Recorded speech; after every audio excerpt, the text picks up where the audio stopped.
वर्धा जिल्ह्यात ढगाळ वातावरण निघताच पारा 42 अंशांवर गेला। वाढत्या तापमानाचा परिणाम जनजीवनावर झाला। तापमान वाढताच दुधाच्या आवकावरही परिणाम झालेला आहे। दुभत्या गाई म्हशींना हिरवा चारा मिळत नसल्याने लिटर मागे दूधही कमी मिळते। मे महिन्याच्या तापमानाचा अनुभव एप्रिलमध्येच घ्यायला लागतोय। अंगाची लाही होऊ लागली आहे। 2 दिवसांपासून संभाजीनगर शहर आणि परिसरावर सूर्य कोपलाच आहे। काल शहरात 41 डिग्री तापमानाची नोंद झाली। वाढलेल्या तापमानामुळे दुपारी रस्ते निर्मनुष्य बघायला मिळतात।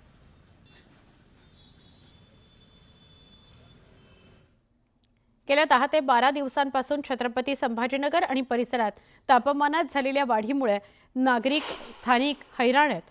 शहराचे गेल्या 3 दिवसांपासूनचं तापमान 40 अंश सेल्सिअसच्या वर गेलंय। शहर आणि परिसरातील तापमान मोठ्या प्रमाणावर वाढलं असून येणाऱ्या 2 दिवसात उष्णतेच्या झळा लागतील असा अंदाज तज्ञांनी व्यक्त केलेला आहे।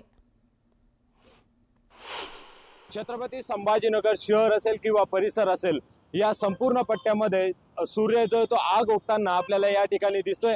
कारण की छत्रपती संभाजीनगरचं तापमान जे ते 41 अंश सेल्सिअसवर पोहोचलंय। आपण जर बघितलं तर संपूर्ण रस्त्यावरती जर आपण नागरिकांना बघितलं तर कोणी टोपीचा सहारा घेतलाय, कोणी रुमालाचा सहारा घेतलाय, तर कोणी हेल्मेटचा सहारा उन्हापासून वाचण्यासाठी या ठिकाणी घेतलेला आपल्याला दिसून येतोय।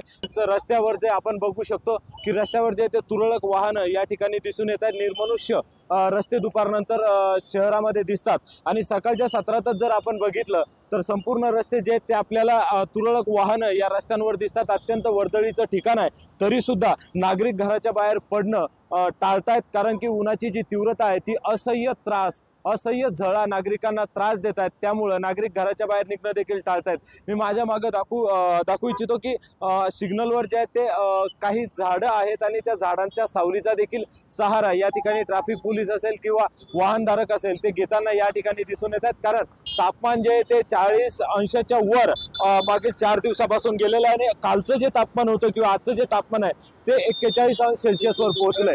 त्यामुळे कुठेतरी नागरिकांना सावधगिरी घेणं देखील गरजेचं आहे। मात्र दुसरीकडेच हवामान खात्याने जो अंदाज वर्तवलाय तो अत्यंत चिंताजनक आहे। कारण उष्णतेच्या लाटा देखील येणाऱ्या 2 दिवसांमध्ये शहरात मोठ्या प्रमाणात येतील असा अंदाज वर्तवलाय। त्यामुळे नागरिकांना अधिक काळजी घेणं या ठिकाणी गरजेचं आहे। अविनाश कानडजे, न्यूज 18 लोकमत, छत्रपती संभाजीनगर।